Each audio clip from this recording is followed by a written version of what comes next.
Good morning. Yes, today we are going to start with the theme 5 Through the Eyes of Travelers.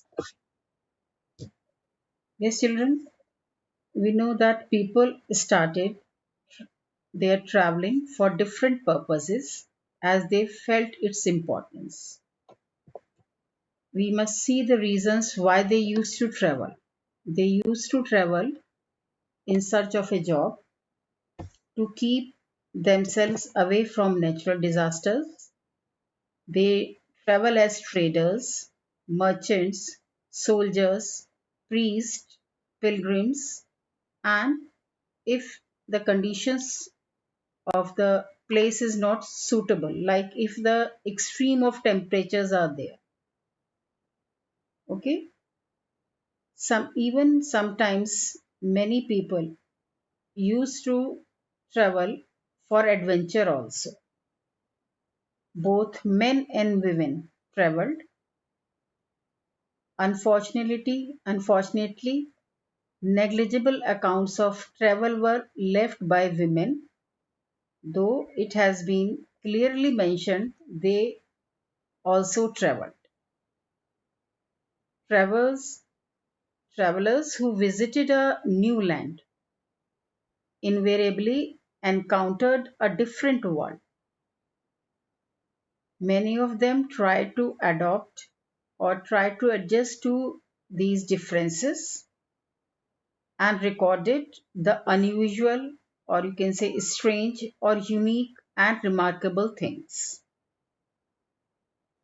These accounts vary in terms of their subject matter, ranging from court matters to religious and social matters.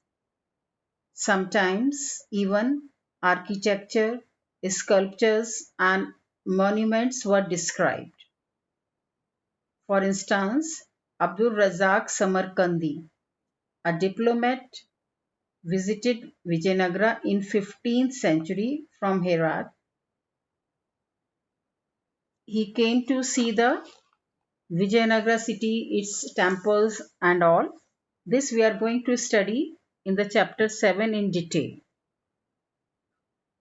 In the context of this lesson, it is to know that how knowledge of the past may be enhanced through the consideration of social life described and provided by various travelers who came to subcontinent.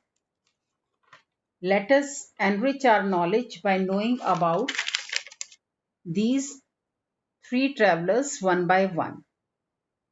In this chapter, we are going to study these travelers. Number one, Al-Bruni, who came from Khwarezm or Uzbekistan in 11th century. Then Ibn Battuta, who came from Morocco in 14th century. And last, a French traveler, Francois Bernier, who came in the 17th century.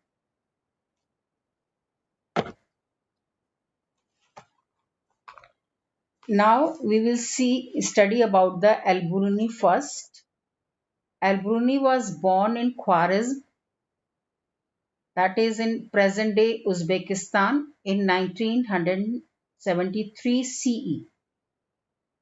Khwarezm was an important center of learning. Like in India, your Takshila and Nalanda was. Al-Bruni received the best education and was well versed in number of languages like Arabic, Persian, Hebrew, and Sanskrit. He also studied the works of Plato and other Greek philosophers, though through Arabic translations. Though he was not well versed in the Greek language, but through the Arabic translation, he was able to read about these Greek philosophers. Then in 1017 CE, Sultan Muhammad attacked Khwarezm. and he took many poets, scholars back to his capital, Ghazni. Al-Bruni was one of them. Initially, when he reached there, he disliked it, but slowly he developed a liking for the city, and it was in Ghazni that he developed an interest in India, which was not unusual. He had read Arabic translation of Indian work, Sanskrit work on astronomy, mathematics, and medicine, which had been translated into Arabic 8th century onwards. He came to Punjab when it was a part of Ghazni. Here he contacted with the local population and created an environment of mutual trust and understanding. So Al-Bruni spent his time with the Brahman, priests, and scholars, learning Sanskrit and studying religious and philosophical texts. Al-Bruni was a great mathematician, philosopher, astrologer, and scholar of Sanskrit. Muhammad was impressed by his knowledge and provided him an honorable place in his court. Al-Bruni accompanied Muhammad during his invasions to India many times, and this is the way he got a chance to stay in different parts of India.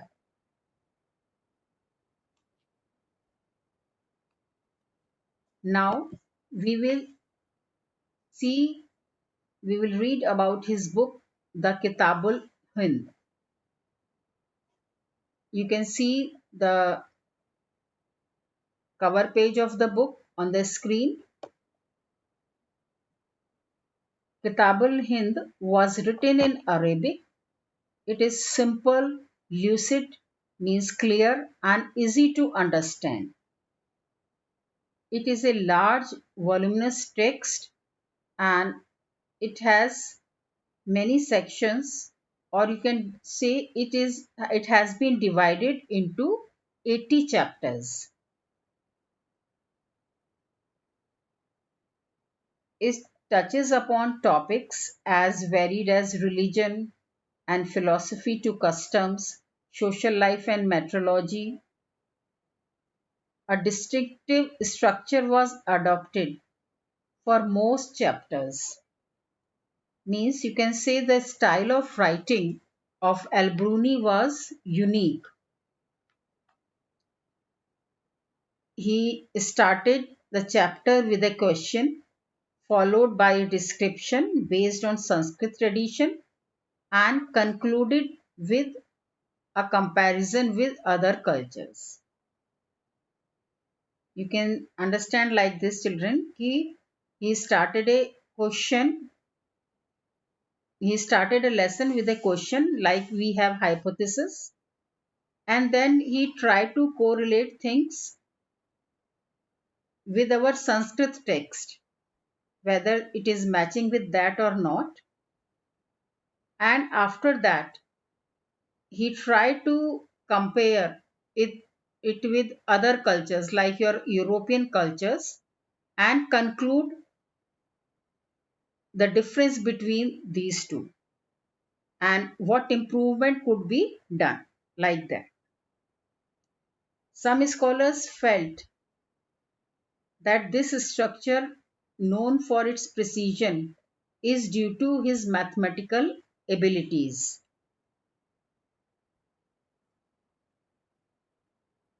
Al-Biruni was a great philosopher, mathematician, and astrologer and scholar of Sanskrit. He used Arabic language and wrote his texts for the people on the frontiers of the subcontinent. He was familiar with the translation and adaptation of Sanskrit Pali and Prakrit text into Arabic. He was critical about the ways in which these books were written and wanted to improve them. And he even translated Sanskrit grammar written by Patanjali into Arabic. And that you can understand, children, it is very difficult to find suitable words for Sanskrit in the Arabic language, right? Now we will see the next traveler, Ibn Battuta.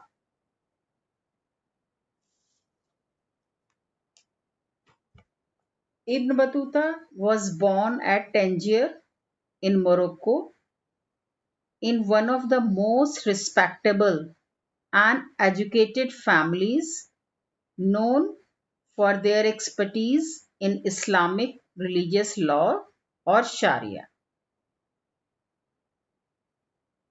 Okay, means that he belonged to a very respectable and very educated family. Those had good command over the Sharia. True to the tradition of his family, means like his family, Ibn Battuta received his literary and scholastic education when he was very young. Rihla was his famous book about travel accounts written in Arabic. It has extremely rich and interesting details about the social and cultural life in the subcontinent in the 14th century, or you can say the period he visited India. Unlike most members of his class, Ibn Battuta considered experience gained through travels to be more important source of knowledge than books. Means, suppose if we have to write something about the past, we used to take books as an account. जैसे we have seen the case of Al-Biruni कि उसने Indian religious books, philosophy books इन सबको study किया and then he wrote about that. Okay, but he was the person who believed कि whatever he saw himself, he go to that place, he saw those things and understand those things, and then he used to write. He gained the experiences by his own journey and explored the new world and people. Before he set off for India in 1932-33, he had made pilgrimage trips to Makkah and had already traveled extensively in Syria, Iraq, Persia, Yemen, and Oman, and a few trading ports on the coast of Africa. Traveling overland through Central Asia, Ibn Battuta reached Sindh in 1933.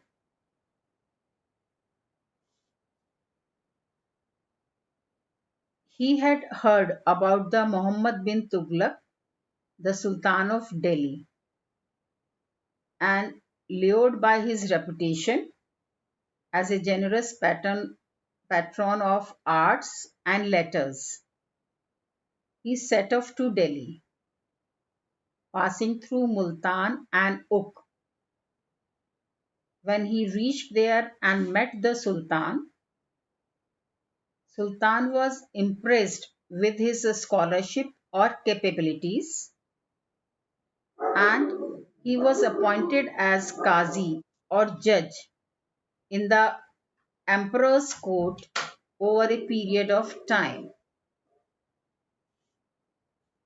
But due to a misunderstanding, he was sent to jail or sent behind the bars.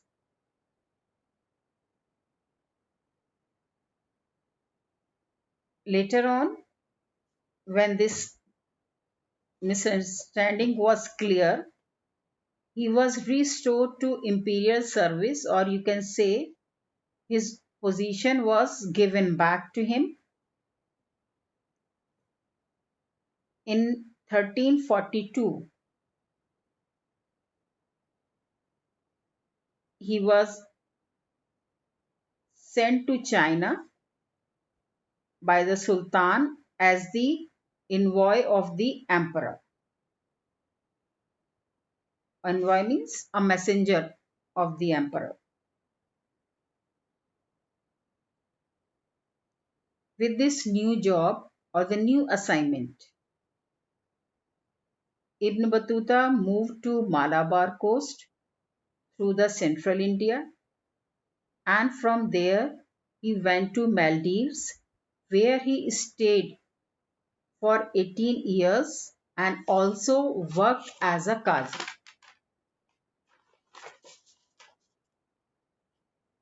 And then he decided to proceed to Sri Lanka.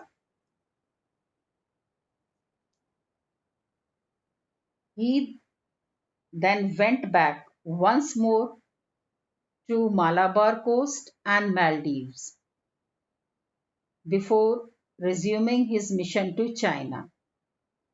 Even he also visited Bengal and Assam. Yes, students, you can observe that he was so fond of traveling that instead of going directly to China, he visited so many places in India before leaving to China. Then he took a ship to Sumatra, and from there another ship for Chinese port town of Zaitun. He traveled extensively in China also, going as far as Beijing. But he did not stay for long there and decided to return home in 1347. Okay, now children, you can see the map on the screen. This is the map which shows the all places he visited during his stay at India. Okay, now I will show you the world map, that how he started his journey and traveled to different places. The red color route shows his time, his travel between 1325 to 27, and the green one shows his travel to 1332, 32, and blue showed 32 to period of 46, that he was at this time he was in India and China. And lastly, last period in the yellow color, 1349 to 53, when he went back to his hometown. Okay, and if you will go through this map, you will find then going to straight away, है ना? He used to travel in a zigzag motion, going here and there. He did not go directly to the place destined. ठीक है, वो इधर उधर घूमता हुआ journey करता हुआ जाता था, because he was fond of traveling. His accounts, whatever he wrote about his travel, his account is often compared with that of Marco Polo. I think children, you have studied about Marco Polo. He was also a traveler from Venice or Italy who visited China in the 13th century, and from China he learned the art of wood block printing and took back it to the Italy, and from there it was spreaded to the different European countries. Ibn Battuta recorded his observation very carefully and about new cultures, beliefs, and values. He was a globe-trotter. Traveling in 14th century was much more difficult and hazardous than today. Means of transportation were not like today. So he took 40 days to travel from Multan to Delhi and 50 days to travel from Sindh to Delhi. Bullock carts, horses, these were the things through which they used to travel. And from Gwalior to Delhi, it took 10 days. तो you can imagine कि थोड़ा सा journey करने में भी उनको कितना time लगता था. He often became homesick and felt lonely while traveling.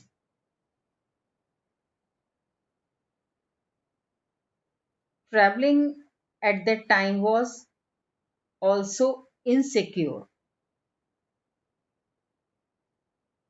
Ibn Battuta was attacked by robbers several times during his travel.